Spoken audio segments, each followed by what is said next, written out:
For sale, my 11 by 13 original Glenn E. Friedman shot of me at Upland on the hip to the square and the round original. There's my original prototype after my green and black board. It's a mod DP tail tap 1979, right before the 12XU on my helmet, right before the Gold Cup. Got a Indy Coper in the front, Z Coper in the back, black cart wheels, 169s, man, and yep, and there's my tail tap.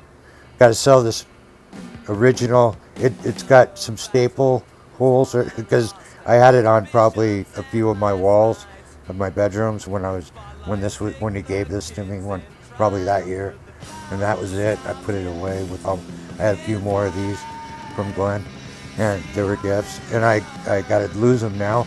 It inspired Lance Mountain. I'll tell you the story, but I gotta sell it. Hit me up, okay? Thank you. This is Lance's art. That's how big it was. He gave it to me, which was very nice of him. Back when we had the shop, sold it for about 10 grand, and this was when they used it in Action Now, which was the whole year 1980, and then Thrasher came out in 81 because Skateboarder magazine turned into Action Now, and they were servicing boogie boards, surfing, motocross, motocross boards. But anyway, yeah, there's Lance, Glenn E. Friedman shot. So I have the original shot of this. Lance Mountain became someone very huge in the industry. His art sells for very much money. The art is of that picture. Action Zone. It's an ad for Action Now, and then this is his, thing, writing or whatever, his art. This photo hung on my wall and made me fall in love with skateboarding.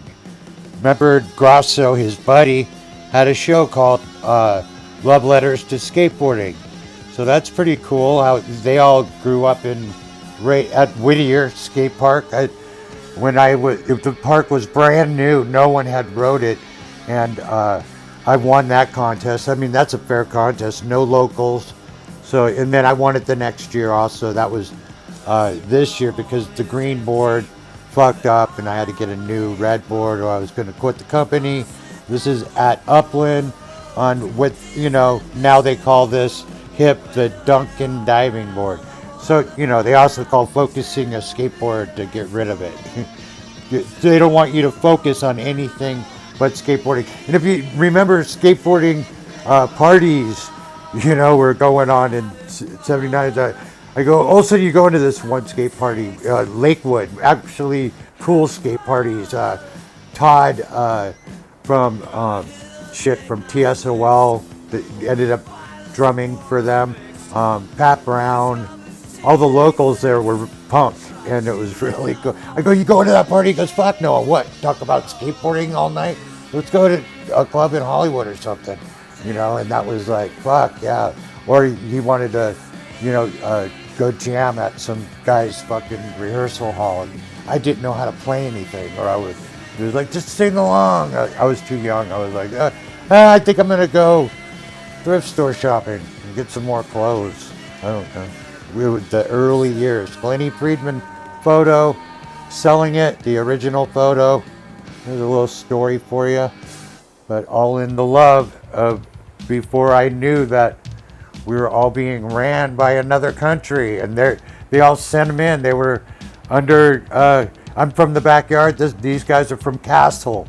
So Castle groomed all the amateurs in my time. Well, I was number one, and they brought him in at the third Whittier contest. Billy Ruff won that one. Ruff. He had a shoe called Shasha. He actually gave me like 3 or 4 pairs of them. They were cool. They were imitating creepers. So it was 90s they're creepers, leather, and I was traveling all over and every stage, and it was cool to have. So there's a nice Billy Ruff story. I have nothing nice to say about anyone, do I? But they were all in. Who else? Neil Blender. They were all the locals at Whittier. So they were all little kids. They followed me around one time. I hit all the bowls, and acid drop to roll-ins, and we went from bowl to bowl to bowl. Lance, all these guys, Billy Ruff, Neil, Grasso, Lucero, they all followed. And I think we all finished. I don't think we lost anybody. They were all stoked. We were all laughing. I thought they were fun. That was like when the park was brand new. Whittier. No, it's not. It was the second time. I had already won one. So that's why they were all stoked and following me. So anyway, I'm just remembering. Everybody was young once, and we all fell in love with skateboarding because we were ultra weirdo fans of skateboarding and skateboarder magazines. He's just like 5 years behind me. Lance, speaking of this art piece belonged to, that's long gone. Really cool kid bought it. But I'll throw this in. I'll throw both of these prints, glossy prints, very nice, in with the photo, with the original photo. It's 11 by 13, this original photo, and I'm on my prototype for my red and black board. I had 3 of them, and I got stories for all that. All right, hit me up if you want that photo. Let's talk shop. I gotta sell it. I think it might be my last Blaney Friedman photo of the photos he gave me. All right, bye.